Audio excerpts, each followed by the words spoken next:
Mohta college की online पाठशाला में आपका हार्दिक स्वागत है। तो आज हम पढ़ने वाले हैं बीए पार्ट थर्ड के जो एग्जाम की दृष्टि से महत्वपूर्ण प्रश्नों की श्रृंखला शुरू कर रहे हैं, क्योंकि बीए पार्ट थर्ड का सेकंड पेपर अभी होने वाला है। तो उसमें जो अति लघुत्तरात्मक प्रश्न होते हैं उन पर हम 5-7 क्वेश्चनों पर आज डिस्कस करेंगे। इसके अलावा कंटिन्यू प्रोसेस के अंदर जो एग्जाम की दृष्टि से महत्वपूर्ण प्रश्न है उन प्रश्नों का हम विस्तार से अध्ययन करेंगे। इसके अलावा ये जो प्रश्न है कंपटीशन एग्जाम में विशेष तौर पर प्रश्न पूछे जाते हैं, चाहे वो एसएससी का हो, चाहे वो जेडी का हो या आर्मी का, उसमें भी भावर क्या है या महान सीमांत भ्रंश क्या है, 16 वर्ण कहाँ पाए जाते हैं, इससे संबंधित कंपटीशन में भी ये प्रश्न आए हुए हैं। तो इस प्रकार इस प्रश्नों को हम शुरू करते हैं। तो फर्स्ट लेते हैं काराकोरम पर्वत श्रेणी। तो महान हिमालय यानी जो हिमालय का जो सबसे उत्तरतम भाग है, जिसका अधिकांश भाग तिब्बत में है, इसलिए इसको तिब्बत हिमालय कहते हैं। तो तिब्बत हिमालय के अंदर यानी मुख्य रूप से क्या है, पाई जाने वाली जो पर्वत श्रेणी है वो मुख्य रूप से काराकोरम पर्वत श्रेणी के नाम से जानी जाती है। और काराकोरम पर्वत श्रेणी इधर तो आ जाती है अफगानिस्तान, यहाँ प्रमुख रूप से क्या है, पाकिस्तान की सीमा के ऊपर। और इधर हम बात करते हैं तो चीन आ जाता है और ये भारत। तो अफगानिस्तान, भारत और चीन के मध्य सीमा बनाने वाली पर्वत श्रेणी है काराकोरम पर्वत श्रेणी। और ये काराकोरम पर्वत श्रेणी है, ये इसके उत्तर पश्चिम में तो यहाँ पामीर का पठार इसकी उत्तर पश्चिमी सीमा का निर्धारण है, वो प्रमुख रूप से क्या है, इसकी करता है। वहीं दक्षिण में बात करते हैं, यहाँ तिब्बत के अंदर यानी बात करते हैं तो कैलाश पर्वत श्रेणी, यानी कैलाश पर्वत श्रेणी में आगे ये ऐड हो जाता है। तो पामीर के गांठ से लेकर तिब्बत तक मुख्य रूप से क्या है, फैली हुई जो पर्वत श्रेणी है वो काराकोरम पर्वत श्रेणी है। और इसको स्वेन हेडन नामक एक भूगोलवेत्ता हुए हैं, यानी कौन, यानी स्वेन हेडन ने इसे उच्च एशिया की रीढ़ कहा है। ये एसएससी के अंदर पूछा गया था कि कौन सी पर्वत श्रेणी को उच्च एशिया की रीढ़ कहा जाता है, backbone of the high Asia के नाम से जानी जाती है। तो काराकोरम जो पर्वत श्रेणी है उसको स्वेन हेडन ने उच्च एशिया की रीढ़ के नाम से जाना जाता है, क्योंकि इस पर्वत श्रेणी में यानी हिमालय की दूसरी सबसे ऊंची पर्वत श्रेणी कौन सी, यदि K2 जिसको हम गॉडविन ऑस्टिन भी कहते हैं, तो गॉडविन ऑस्टिन 8611 मीटर इसी काराकोरम पर्वत श्रेणी के अंदर प्रमुख रूप से क्या है, पाई जाती है। इसके अलावा हेंडेन 8068 मीटर भी इसी काराकोरम पर्वत श्रेणी में पाई जाती है। इसके अलावा हम बात करते हैं ब्रॉड पीक जो पर्वत श्रेणी है वो भी इसी हिमालय के अंदर 8047 इसी हिमालय के अंदर काराकोरम पर्वत श्रेणी के अंदर पाई जाती है। और काराकोरम उसका भाग है यानी ट्रांस हिमालय या जिसका टेगिज हिमालय या जिसको हम तिब्बत हिमालय के नाम से भी प्रमुख रूप से जाना जाता है, इसी पर्वत श्रेणी के अंदर प्रमुख रूप से क्या है, स्थित है। इसके अलावा गैसरग्रोम भी जो लगभग 8035 मीटर है वो इसी हिमालय के अंदर स्थित है। तो इसके अंदर एग्जाम की दृष्टि से तो सीधा ऐसा 2 नंबर का प्रश्न पूछा जा सकता है कि काराकोरम पर्वत श्रेणी पर टिप्पणी लिखिए। तो सीधा शास्त्रिक सा उत्तर है काराकोरम पर्वत श्रेणी टेगिज हिमालय या प्रमुख रूप से इसको कहा जाता है यानी ट्रांस हिमालय या तिब्बत हिमालय के अंदर पाई जाने वाली यानी सबसे लंबी पर्वत श्रेणी है काराकोरम पर्वत श्रेणी, जो उत्तर में तो पामीर के पठार से लेकर दक्षिण में के अंदर तिब्बत के अंदर कैलाश पर्वत श्रेणियों तक प्रमुख रूप से क्या है, फैली हुई है। और इस पर्वत श्रेणी के अंदर यानी हिमालय पर्वत श्रेणी की दूसरी सबसे यानी सबसे बड़ी तो कौन सी, सागरमाथा, जिसको हम कहते हैं माउंट एवरेस्ट 8,848 मीटर स्थित है, वो तो नेपाल के अंदर है। और ये पाक अधिकृत कश्मीर के अंदर है।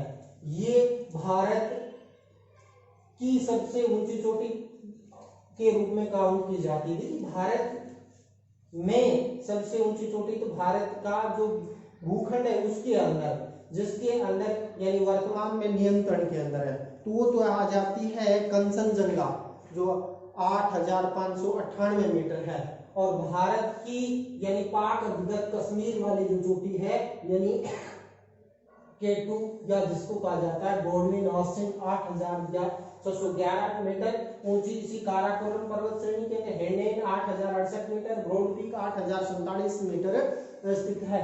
तो यहाँ तो यानी सिंधु नदी है, यहाँ प्रमुख रूप से हम बात करते हैं तो यानी यहाँ से इधर हम ब्रह्मपुत्र नदी जाती है, तो उस पामीर पठार से लेकर तिब्बत के अंदर कैलाश पर्वत श्रेणियों तक है, यह चोटी है वो प्रमुख रूप से क्या है, फैली हुई है। तो इसके बारे में यानी ट्रांस इधर हम बात करते हैं तो जो ये काराकोरम पर्वत श्रेणी के दक्षिण के अंदर लद्दाख पर्वत श्रेणी आ जाती है, लद्दाख, जास्कर, पीर पंजाल।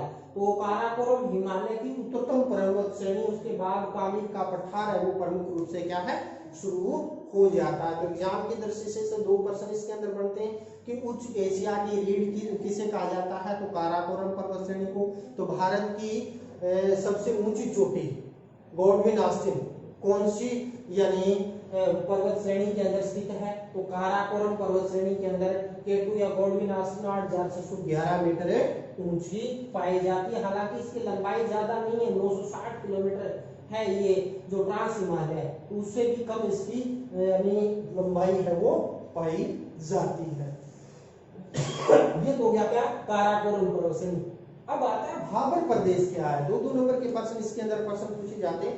तो भाबर प्रदेश लेकिन देखिए हिमालय पर्वत श्रेणी, ट्रांस हिमालय, महान हिमालय, मध्य हिमालय, शिवालिक हिमालय के बाद उत्तर भारत का विशाल मैदान शुरू हो जाता है। तो उत्तर भारत के विशाल मैदान और शिवालिक के गिरपति क्षेत्रों में, उस क्षेत्र के अंदर जैसे नदियां नीचे उतरती है तो मोटे मोटे कंकड़ पत्थर का ढेर लगा देती है।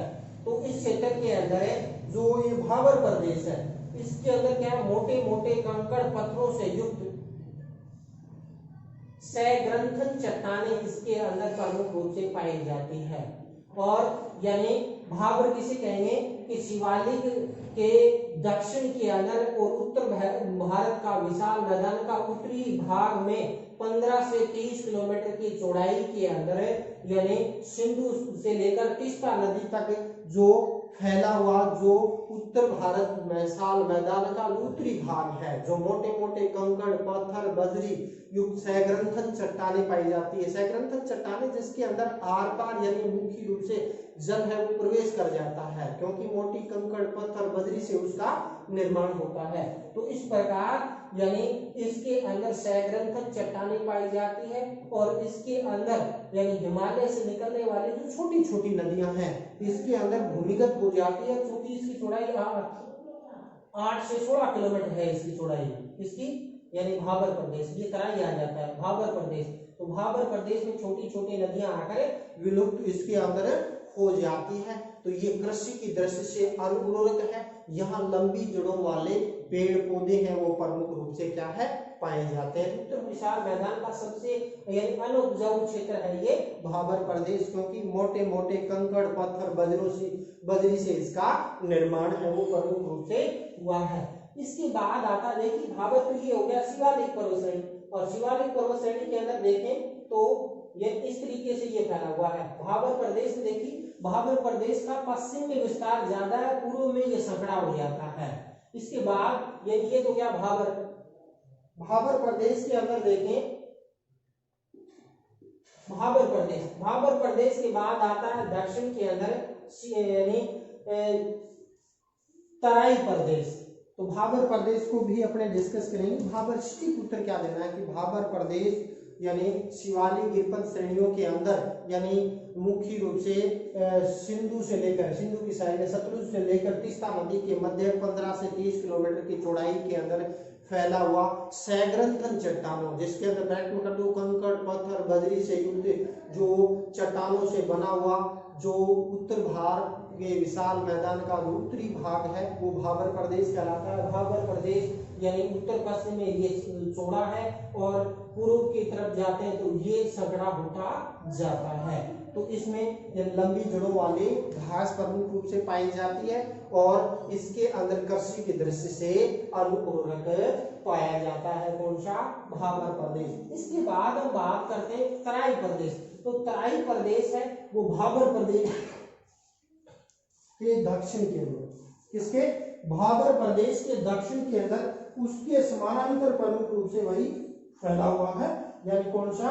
यानी तराई प्रदेश। तो तराई प्रदेश की हम बात करते हैं, जैसे कि मैंने यहाँ थोड़ा सा एक लिंक बनाया है इस तरीके से, ये तराई भी उत्तर भारत का विशाल मैदान का भाबर के दक्षिण के अंदर यानी कितना 15 से 30 किलोमीटर की चौड़ाई के अंदर और भाबर प्रदेश के समानांतर मुख्य रूप से क्या है? वही सिंधु से सतलज के मध्य यानी 15 से 30 किलोमीटर की चौड़ाई वाला जो भाग होता है वो तराई। और इस क्षेत्र में जो भाबर प्रदेश के अंदर जो विलुप्त हुई छोटी छोटी नदियां हैं वो वापस मुख्य रूप से क्या है? भूमि से बाहर निकलकर वहां दलदल और कीचड़ युक्त क्षेत्र बना देती है और वहां अनियमित अपवा तंत्र का निर्माण उसके अंदर कर देती है। तो इस प्रकार दलदल कीचड़ युक्त वाला जो क्षेत्र है वो प्रमुख रूप से क्या है? यानी तराई कहलाता है। और तराई के अंदर यानी प्रमुख रूप से क्या है? संघन वनस्पति पाई जाती है। यहाँ मक्खी मच्छर का सर्वाधिक प्रकोप है क्योंकि दलदल और कीचड़ युक्त क्षेत्र है। ये प्रमुख रूप से क्या है? यानी आपका बिहार आ जाता है, उत्तर प्रदेश का जो पश्चिमी भाग है पश्चिम बंगाल तक मुख्य रूप से क्या है? ये तराई क्षेत्र है वो फैला हुआ है। लेकिन वर्तमान में जनसंख्या के दबाव के कारण इस तराई प्रदेश के अंदर क्या हो गया? यानी उस वन संपदा को वहां से हटाकर चावल जूट जैसी कृषि है वो प्रमुख रूप से क्या है? गेहूं जैसी कृषि फसलें इसके अंदर प्रमुख रूप से क्या है? की जाती है। तो भाबर यानी कृषि की दृष्टि से उपजाऊ मैदानी प्रदेश है और यहाँ पर प्रमुख रूप से जीवाश्म अवशेष अधिक पाए जाते हैं क्योंकि इस क्षेत्र में सघन वनस्पति भी पाई जाती है। तो ये तराई प्रदेश ठीक सा उत्तर देना उत्तर भारत के विशाल मैदान के अंदर यानी जो भाबर प्रदेश के दक्षिण के अंदर 15 से 30 किलोमीटर की चौड़ाई के अंदर जो फैला हुआ जो मैदानी भाग है जो प्रमुख रूप से क्या है? दलदल और कीचड़ युक्त जो क्षेत्र है वो यानी तराई प्रदेश कहलाता है। और तराई प्रदेश में भाबर प्रदेश से निकली हुई नदियां बाहर निकल जाती है और मुख्य रूप से अनियमित अपवा तंत्र का निर्माण करती है और सघन वनस्पति पाई जाती है। लेकिन वर्तमान में कृषि का दबाव अधिक होने, जनसंख्या का दबाव अधिक होने के कारण वह वन संपदा को हटाकर वह गेहूं चावल और जूट जैसी कृषि प्रमुख रूप से इस क्षेत्र में की जाती है। तो ये दो नंबर के प्रश्न पूछे जाते हैं। और तराई प्रदेश के बाद आता है बांगर व खादर प्रदेश का अंतर स्पष्ट कीजिए। ये 5 नंबर का प्रश्न भी आपसे पूछा जा सकता है।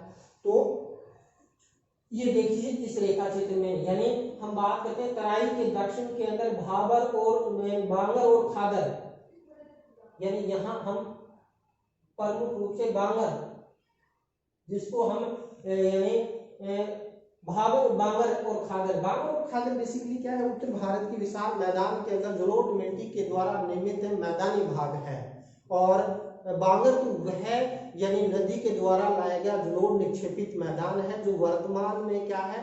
नदी की पेटे से ऊंचा हो गया क्योंकि लाखों वर्षों से मिट्टी का निक्षेप होने के कारण वो भाग ऊंचा हो गया है। वर्तमान में वर्षा ऋतु में नदियां बाढ़ लेके नहीं आती तो वो ऊंचा भाग वो बेसिकली कहलाता है बांगर प्रदेश के नाम से कहलाता है। जैसे ये रेखा यहाँ और वर्तमान के अंदर वह नवीन जलोढ़ निक्षेपित मैदानी भाग जिसके अंदर वर्तमान में प्रतिवर्ष नदियां यानी बाढ़ के समय यानी नवीन जलोढ़ मिट्टी का निक्षेप करती है तो वो प्रदेश बेसिकली क्या कहलाता है? खादर प्रदेश के नाम से जाना जाता है। जिस प्रकार आपने देखा होगा ये गांव के अंदर यानी कुछ क्षेत्र नीचा होता है कुछ क्षेत्र ऊंचा होता है। तो बेसिकली उत्तर भारत के विशाल मैदान के अंदर यानी ये दोनों जलोढ़ निक्षेपित मैदानी भाग है। एक पुराना जलोढ़ मैदान बांगर है जिसमें वर्तमान में नदियां बाढ़ का जल लेके नहीं आती। नवीन जलोढ़ित भाग है खादर है। बांगर के अंदर यानी यदि हम बात करते हैं तो भूरे रंग की धूसर मृदा पाई जाती है और कैल्शियम युक्त सैग्रंथन चट्टानें इस क्षेत्र में पाई जाती है, जिसके कारण क्योंकि हजारों वर्षों से भूमिगत जल का सेवन करने के कारण या लवणीय व क्षारीयता की समस्या पाई जाती है, जिसको हम रेड या कलर के नाम से भी इसको जाना जाता है। तो इस प्रकार यदि बांगर की अपेक्षा खादर अधिक उपजाऊ मैदानी भाग है। तो इस क्षेत्र के अंदर हम बात करते हैं यानी प्रमुख रूप से जलोढ़ मिट्टी है, जलोढ़ के साथ कुछ रेतीली मिट्टी युक्त चूना युक्त मिट्टी की प्रधानता प्रमुख रूप से क्या है इस क्षेत्र के अंदर पाई जाती है। तो इसका अंतर करें तो सीधी सी बात है, बांगर पुराना जलोढ़ मैदान है, खादर नवीन जलोढ़ मैदान है। बांगर की अपेक्षा खादर अधिक उपजाऊ है। बांगर के अंदर यानी वर्तमान में नदियां बाढ़ का जल लेके नहीं आती, वहीं खादर के अंदर प्रतिवर्ष नदियां जलोढ़ का जल लेके आती है। वो बेसिकली खादर हो गया।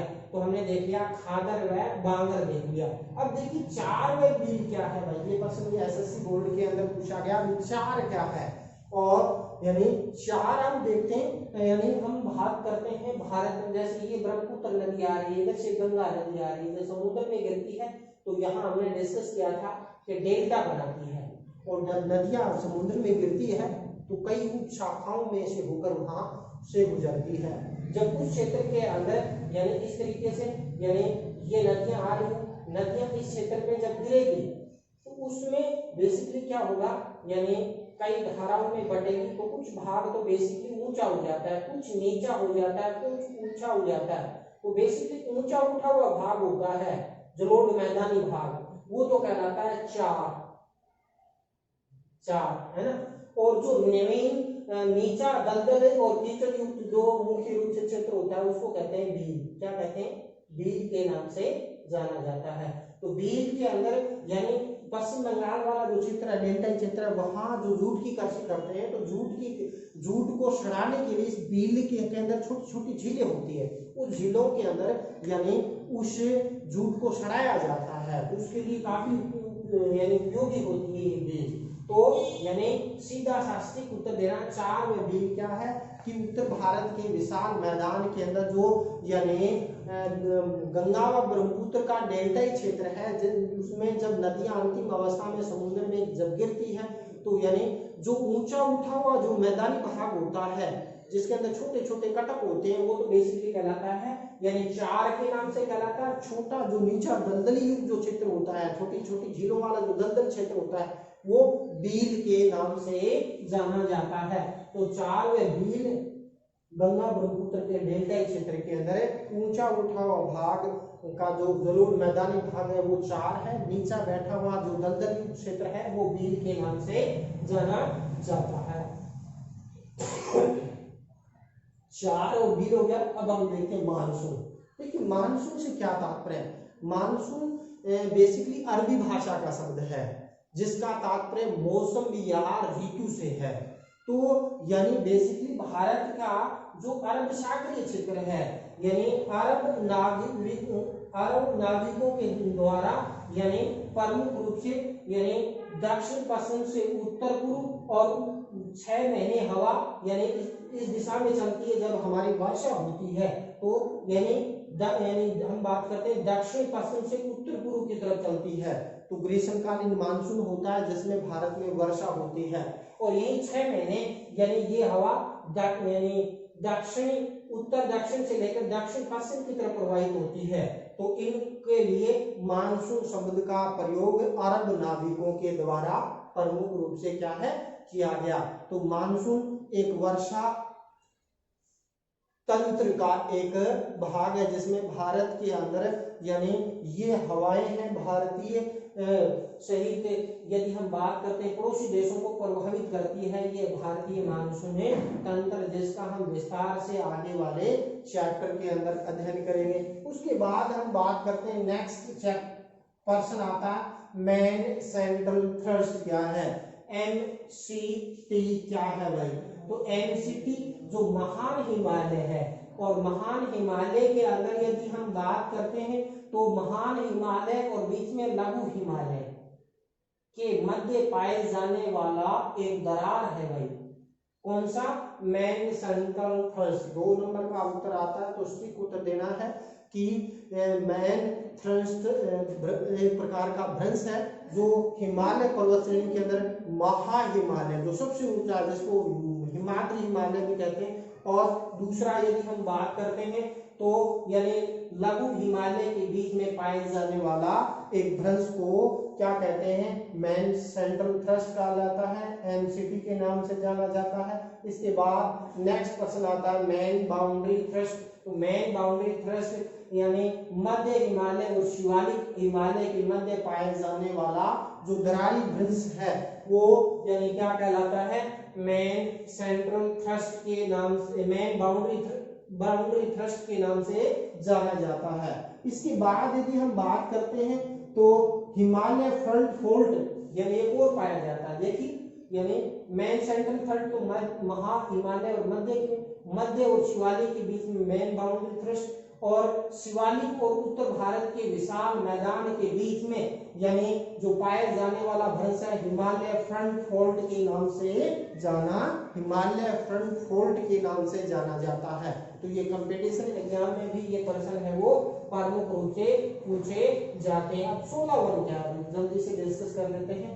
तो 16 वन यानी दक्षिणी प्रायद्वीपीय पठारी भाग के अंदर पाए जाने वाले जो शीतोष्ण कटिबंधीय वन है उनको 16 वन के नाम से जाना जाता है, क्योंकि ये कर्क रेखा के दक्षिण के अंदर है, उष्ण कटिबंधीय क्षेत्र है। क्योंकि ये जो पहाड़ियां हैं नीलगिरी, अन्नामलाई और इलायची की जो पहाड़ियां हैं ये काफी ऊंची है और वहां पर शीतोष्ण कटिबंधीय क्षेत्रों की वाले जो पेड़ पौधे पाए जाते हैं तो उन वनों को 16 वन के नाम से जाना जाता है।